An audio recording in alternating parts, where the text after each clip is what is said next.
In this video, we're going to introduce the idea of breadth-first search. So this is a new algorithm for exploring a graph. We've already seen DFS, or depth-first search. The idea of that algorithm was basically pick a node and then look at its neighbors, pick a neighbor, go to it, recursively do the same thing, do another depth-first search, and do this again and again and again. And when we did that, we typically got some kind of meandering route around a graph. Typically it was kind of very long because the whole idea of this algorithm is that it goes deep all the time. It's trying to make progress, it's trying to go very deep into your graph. So what we have now, right, this new algorithm called breadth-first search, or more commonly just BFS, we have kind of a slightly different idea where what we want to do is really kind of start at one central point and work outwards. So here's the idea. Initially I'll have some graph like I have drawn up on the screen, and then I'll say, okay, you know what, I want to start at this particular node. Well, what I'll do is I'll basically mark that starting node and add it to a queue, right? And so I'm going to actually maintain a queue of nodes that I want to look at. So I basically mark and in queue a node, right?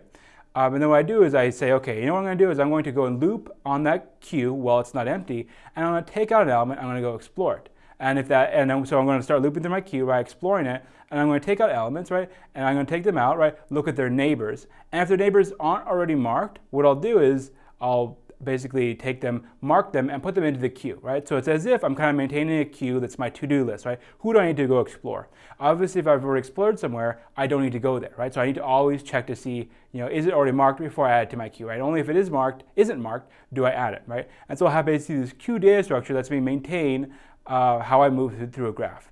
And so what happens is that you basically have this, so you have this queue data structure, right? So you picture you have a queue. It basically forces me to deal with things as I encounter them, right? So initially, right, if I'm moving through a graph, you can kind of visualize here. And we'll do a more in-depth example in a few minutes, but you can kind of visualize a little bit, is that if I'm moving through a graph like the one up on the screen, and say I start from 0, what happens is I start at 0. I have to explore, 0, kind of like this, layer of the graph.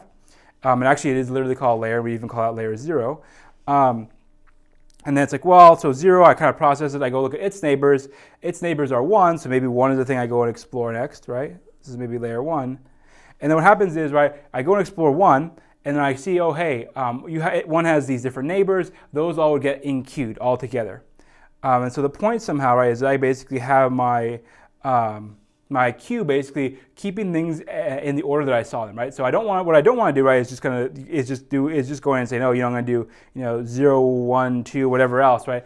What I want to do is basically do them from the inside out, right? So I want to start for the ones that are shorter and then work out to the ones that are farther away from that. And the way I do that is by having a queue, right? Because you can think about it, a queue basically preserves order, right? Preserves the order in which you see things.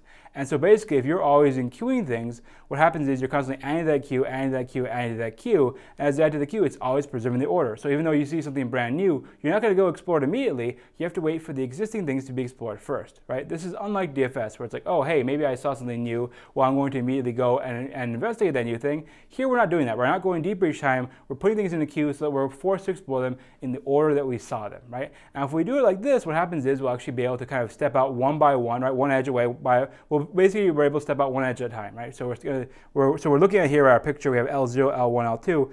L0 is basically everything that I can get to with 0 edges. L1 is everything I get to with 1 edge. L2 is going to be everything I get to with 2 edges, right? And it keeps on going up and up and up. So basically what happens is my queue, right, is basically going to contain shortest paths before longer paths, right? So I'm going to go explore kind of shorter routes that are closer to my origin before I go explore routes that are farther away from it. And so actually the big thing here is that for breadth-first search, I am actually going to be finding all the shortest paths in terms of how many edges it takes to get from one place to another place, okay? So this is very good. All right, so that's kind of like some of the concept behind the scenes. Let's take a look again at our rules. And so I have here basically the semantics on the left-hand side and then the actual code on the right-hand side. And obviously we're going to step through an example of this thing, but just to make sure we're on the same page, let's take a look at the code first. So code, you can see that we literally start by constructing a queue, right? So this is my queue, and then I have a starting place, right? I have basically my variable that I want, my node that I want to start at, right? Some number, I call it S. I need to mark it and then queue it. So this is basically like my starting position. I'm going to start here. Right? And then I have this loop, and this loop basically is going along this queue, looping while it's not empty, and checking to see what's inside there, right? So it reaches in, it's going to loop only if there's stuff there, so it reaches in, pulls out a node, right? And that node it pulls out, it's basically time to explore it. And so it explores it by basically looping over all of its neighbors, right? So who is this new node connected to, right? It's going to go look at all those neighbors and basically say, oh, hey, have I explored you or not? If I have, I'll do nothing, right? Because I mean, if I've already seen you, I've already seen you. If I haven't, well, that means I need to basically mark you and add you to the queue, right? So I'll come back and visit you basically later. And so that process basically repeats, right? And you can just kind of think of this queue, right, kind of as maintaining your to-do list, right? These are all the nodes I still need to explore. And the most important thing somehow there, right, is that queue will basically keep things in order. So again, I'm not going to do things too specific here because we're going to simulate later on, but like for the example up here, my queue will somehow have the following structure.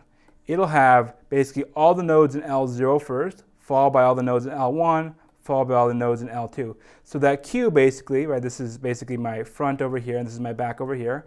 My queue, right, is preserving that order, right, of the order in which I saw things. So basically, I'm going to be looking at those things in L0 first, then in L1, then in L2, right? So I'm looking at kind of layer by layer by layer. And the point is, right, is that that represents shortest paths as I move through it, okay? So this is our basic idea for BFS. You can go look in the book. There's a few examples of it. In the next video, I'm actually going to run basically an example of this by hand and show you guys how it moves through. And then later, we'll see a visualization as well. So this is breadth first search. Again, this is kind of our alternative to DFS, where the emphasis is on finding that shortest path rather than that deepest path.